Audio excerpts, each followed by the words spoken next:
mereka tidak ingin ada 3 calon. Dan calon ketiga yang mereka tidak inginkan itu, kalau kita lihat, kalau kita analisis, adalah Anies Baswedan. Mari kita lihat bagaimana mereka, orang-orang yang tidak suka dengan Anies Baswedan ini, membangun satu gerakan. Bang Ica menyatakan ini bukan sporadis, tapi sebuah gerakan masif, mengepung agar Anies tidak bisa dicapreskan.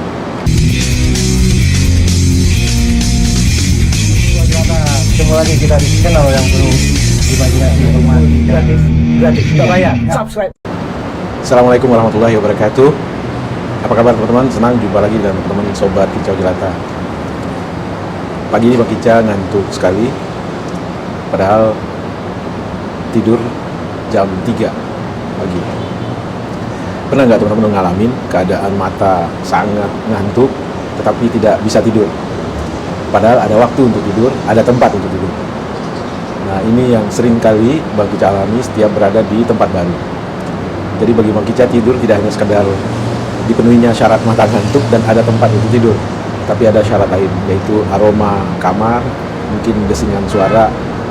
Jadi sesuatu yang masih asing bagi Bang Ica, itu membuat Bang Ica memang susah tidur. Dan biasanya perlu adjustment 2-3 hari baru bisa normal kembali. Hari ini Bang Ica ada di Kuala Lumpur, dan Bang Ica akan berada di kota ini lebih kurang 3 hari.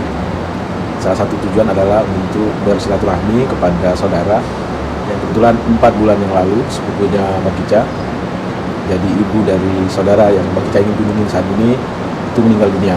Tapi pada saat itu Bang Ica sudah mau beli tiket untuk berangkat takziah. Namun apa yang hendak dikata, kita boleh merencanakan, ternyata paspor Bang Ica sudah expired. Karena memang selama pandemi Bang Ica tidak pernah berjalan kemanapun. Teman-teman yang berbahagia, hari ini Bang Ica ingin bicara, berceloteh soal tetap saja politik dalam negeri, yang dari beberapa percakapan di bandara dan di taksi yang mengantar, sepertinya teman-teman kita di sini juga tertarik dengan perkembangan politik, terutama soal capres.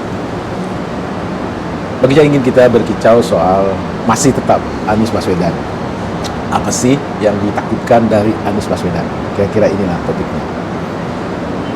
Memang secara vulgar tidak ada kita mendengar statement dari katakanlah mereka-mereka yang saat ini menjadi preferensi dalam soal diskusi publik, terutama mereka-mereka yang tidak mendukung Anies Baswedan, menyatakan bahwa mereka tidak suka terhadap Anies Baswedan. Tetapi dari beberapa fakta-fakta, fenomena yang muncul ke permukaan, kita tahu bahwa memang Anies Baswedan ditakuti.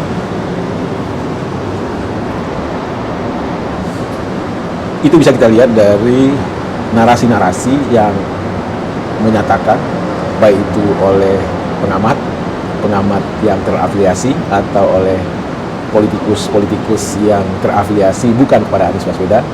Mereka menginginkan hanya ada 2 calon yang maju di Pilpres mendatang. Mereka tidak ingin ada 3 calon. Dan calon ketiga yang mereka tidak inginkan itu, kalau kita lihat, kalau kita analisis, adalah Anies Baswedan. Mari kita lihat bagaimana mereka, orang-orang yang tidak suka dengan Anies Baswedan ini, membangun satu gerakan. Bang Ica menyatakan ini bukan sporadis, tapi sebuah gerakan masif, mengepung agar Anies tidak bisa dicapreskan, terutama dari sisi partai pendukungnya. Pasca Nasdem mendeklarasikan bahwa di 2024 mereka akan mengusung Anies Baswedan, berbagai macam isu, berbagai macam masalah menerpa tokoh-tokoh Nasdem.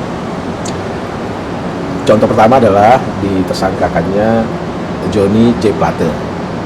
Kita tidak mentolerir apapun itu yang menyangkut kalau ada penyalahgunaan wewenang, kalau ada muatan korupsi di dalamnya, ya silahkan ditindak. Tetapi kenapa harus setelah pencapresan Anies Baswedan? Padahal sepanjang yang kita tahu, jauh sebelum Anies Baswedan, masalah itu sudah banyak dibicarakan oleh publik bahwa ada masalah dengan proyek-proyek, bukan hanya di kementerian yang dipimpin oleh Jody G Plate, tapi banyak kementerian lainnya. Lalu kita juga melihat ada riak-riak kecil di kalangan internal Partai Nasdem. Beberapa katakanlah pengurus daerah mendeklar bahwa mereka keluar dari Nasdem, menanggalkan baju kebesaran Nasdem. Lalu kita juga tahu bahwa banyak proyek-proyek, katakanlah hal-hal yang menopang bisnisnya Surya Paloh itu bermasalah atau dijadikan masalah. Dan salah satunya yang kita dengar adalah apa yang dialami oleh Metro TV, berkurangnya pasokan iklan ke media atau ke televisi tersebut. Terakhir kita tahu ada pemanggilan terhadap Menteri Pertanian yang juga kader Nasdem. Dan kita juga tahu ada silaturahmi dalam tanda petik dari para orang-orang tertentu atau kelompok orang tertentu yang dilakukan terhadap partai PKS dan Demokrat. Kita tahu kedua partai ini bergabung dengan Nasdem mengusung koalisi perubahan dan persatuan. Lalu dari sisi Aniesnya sendiri, kita lihat berbagai macam cara mendowngrade positioning Anies. Katakanlah nomor satu, adanya survei-survei yang dalam tanda petik bagi Ica sendiri tidak percaya bahwa itu pure survei yang secara saintifik bisa diterima atau diuji kebenarannya. Karena pihak lembaga survei tidak pernah mendeklar siapa yang membiayai mereka. Lalu dari sisi cara mereka menyampaikan itu diekspos besar-besaran oleh lembaga survei dan kemudian diglorifikasi oleh media-media mainstream yang kita tahu itu terafiliasi dan digadang-gadang disebar secara masif oleh para buzzer dan komprador-kompradornya. Dan dari sisi waktu, survei juga dilakukan serial yang waktunya sangat berdekatan, dan yang paling menjijikkan adalah hasilnya selalu menomorsatukan, kalau tidak Ganjar ya Prabowo, dua calon yang mereka secara masif atau secara besar mengharapkan itu aja sayang yang boleh kita pilih. Dan Anies selalu di nomor 3 dengan hasil survei yang secara gradual menurun terus-menerus. Tentu ini satu hal yang patut kita pertanyakan, apalagi dengan populasi peserta pemilu yang ratusan juta. Masa sih dengan 1.500 sampel yang mereka lakukan, mereka bisa menggambarkan bagaimana persepsi publik terhadap elektabilitas seseorang, atau bagaimana persepsi kemana sebenarnya suara publik kalau diadakan pemilu, dan hasilnya selalu memenangkan Ganjar atau Prabowo, dan Anies selalu yang nomor 3. Dan salah satu bukti bahwa survei ini patut dipertanyakan kebenarannya, objektivitasnya adalah hampir semua polling. Bang Kicat hendak membandingkan polling dengan survei itu setara secara saintifik. Tidak, survei tentu kalau dilaksanakan dengan kaidah-kaidah statistik yang benar, hasilnya jauh lebih akurat dibanding dengan polling. Polling kan sambil lalu, siapa saja boleh ikut. Tetapi setidak-tidaknya meskinya hasil polling itu inline, searah dengan hasil survei, tapi yang terjadi sebaliknya. Hampir semua polling, baik yang diadakan oleh para pendukung Anies maupun oleh non pendukung Anies atau oleh orang-orang atau kelompok orang non partisan, semua polling atau boleh dikatakan 99% itu dimenangkan oleh Anies dengan kemenangan yang absolut amat tinggi. Teman-teman yang berbahagia, topik berikutnya adalah kenapa begitu ketakutannya orang, kelompok orang dengan Anies. Menurut Ica ini tak lepas dari eksistensi Anies, jejak rekam Anies yang nyata-nyata memang agak membuat orang-orang yang saat ini menikmati candu kekuasaan, benefit dari kekuasaan itu merasa akan terancam. Kita lihat eksistensi Anies di awal-awal dia menjadi gubernur DKI, soal reklamasi, sesuatu yang sudah diputuskan oleh katakanlah pemerintah sebelumnya, tetapi oleh Anies dibatalkan, dan tidak ada argumentasi yang bisa men-challenge dasar Anies membatalkan reklamasi tersebut, baik itu secara kepentingan umum, baik itu secara dan keadilan, atau secara saintifik, atau secara peraturan perundang-undangan. Itu 4 hal yang menjadi dasar dari Anies mengambil satu keputusan dalam menetapkan sebuah kebijakan publik. Tidak bisa dicoret, tidak bisa dibatalkan apa yang telah diputuskan Anies, dan kita tahu bahwa reklamasi batal.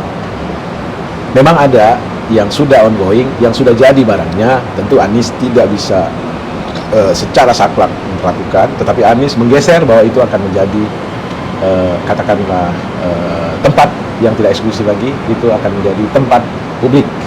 Anies tidak mengizinkan, tetapi sesuatu yang ongoing, tentu Anies berhitung mana yang lebih manfaat atau membandingkan manfaat dan mudarat, ya Anies mengambil sudah jalan, sudah jadi, ya mari kita manfaatkan, tetapi dengan cara-cara yang tetap pemerintah yang mengaturnya, otoritas yang mengaturnya, bukan enak perutnya pihak private. Jadi teman-teman, kenapa Anies ditakuti? Menurut bagi saya itu tidak lain karena kuatnya leadership Anies. Leadership yang memang bukan ujuk-ujuk ada, bukan ujuk-ujuk menjadi bagian dari karakter Anies, tetapi itu terbentuk dalam rentang panjang pengalaman Anies di berbagai organisasi. Lalu yang kedua, secara kapasitas intelektual, tentu Anies sangat-sangat mumpuni. Anies sangat-sangat mempunyai kapasitas pengetahuan yang luas, sehingga tidak bisa dirayu, digombal, dan segala macam. Anies punya katakanlah perangkat software untuk menilai apakah sesuatu yang diusulkan, apakah sesuatu yang sudah diputuskan itu boleh diteruskan, boleh dijalankan. Dan Anies juga secara kolektif bisa merekrut orang-orang yang memang punya kapasitas untuk menilai satu isu, satu kebijakan. Lalu teman-teman, Anies juga orang yang sangat paham apa itu fungsi dari pemerintah, untuk apa negara ini didirikan, dan itu menjadi pegangan Anies, pegangan yang selalu menjadi acuannya. Anies paham bahwa Republik ini didirikan untuk distribusi keadilan sosial, karena itu kesanalah semua arah kebijakan, kesanalah semua arah apapun yang bisa menjadi sesuatu yang merupakan kewenangan otoritas diarahkan. Distribusi keadilan sosial, sesuatu yang apakah ini adil, apakah ini setara, apakah ini menyangkut kepentingan umum, apakah ini sesuai dengan ilmu pengetahuan, apakah ini sesuai dengan regulasi. Kesanalah referensi semua kebijakan-kebijakan yang akan diambil Anies difilter, atau itulah yang menjadi filternya. Tentu dengan akal sehat kita paham Anies memang harus dihentikan, Anies memang berbahaya, Anies memang kalau bisa di awal-awal langkahnya dijegal. Kenapa? Karena kalau dia sempat menjadi capres, maka ada potensi dia menjadi presiden. Jadi bagi mereka-mereka yang ketakutan, bagi mereka-mereka yang punya banyak kepentingan yang terancam, kalau Anies terpilih, lebih bagus menjegalnya di awal-awal, bukan menjegalnya pada saat berlangsungnya pemilihan. Dan cara lain yang agaknya juga sedang ditempuh adalah mencari-cari perkara yang bisa menjerat Anies dari sisi korupsi. Dan salah satunya adalah Formula E. Sepanjang yang bagi kita tahu, ini adalah kasus yang dilidik sangat serius dan niat untuk mencari dasar bahwa Anies harus tersangka. Sepanjang yang bisa tahu, diekspos lebih dari 20 kali, dicari-cari segala macamnya, dan juga dibakar-bakar di luar sana bahwa ada resistensi dari pendukung Anies untuk hal-hal yang sedang diusut KPK, sehingga KPK worry, khawatir dengan ekses jika Anies ditetapkan sebagai tersangka. Terakhir kita lihat di acara Bulan Bung Karno di Gelora di Istora Senayan Jakarta, orang yang mengaku budayawan, yang menurut Bang Kica orang tersebut hanya sebatas gerombolan saja, yang bernama Butet Kertarajasa, mengeluarkan pantun seolah-olah memang benar Anies itu katakanlah maling, katakanlah bermasalah secara korupsi, tetapi kok merasa diri sebagai korban. Jadi dari segala sisi Anies sedang dikepung, Anies sedang dikerjain, tetapi Bang kita yakin bahwa Anies ya karena intinya begini, tidak ada yang bisa melawan hukum alam. Alam sedang mencari titik keseimbangan baru dan nampaknya titik keseimbangan itu berada di genggaman Anies Baswedan. Jadi kita berharap pemilu berjalan dengan fair, semua kandidat yang memenuhi syarat dibiarkan, tidak diganggu, dibiarkan, dipersilahkan, dibolehkan ikut berkontestasi, lalu biarkan rakyat di bilik-bilik suara menunjukkan kedaulatannya dengan memilih tokoh atau calon yang rakyat suka. Dan bukankah demokrasi itu adalah sesuatu yang sudah kita pilih? Pemilu adalah cara beradab untuk menyeleksi kepemimpinan nasional, dan mereka-mereka yang tetap cawe-cawe ingin menggagalkan Anies adalah orang-orang yang menjadi musuh peradaban dan harus kita lawan. Demikian kicau pendek dari Kuala Lumpur. Salam sehat dan bahagia. Wassalamualaikum warahmatullahi wabarakatuh.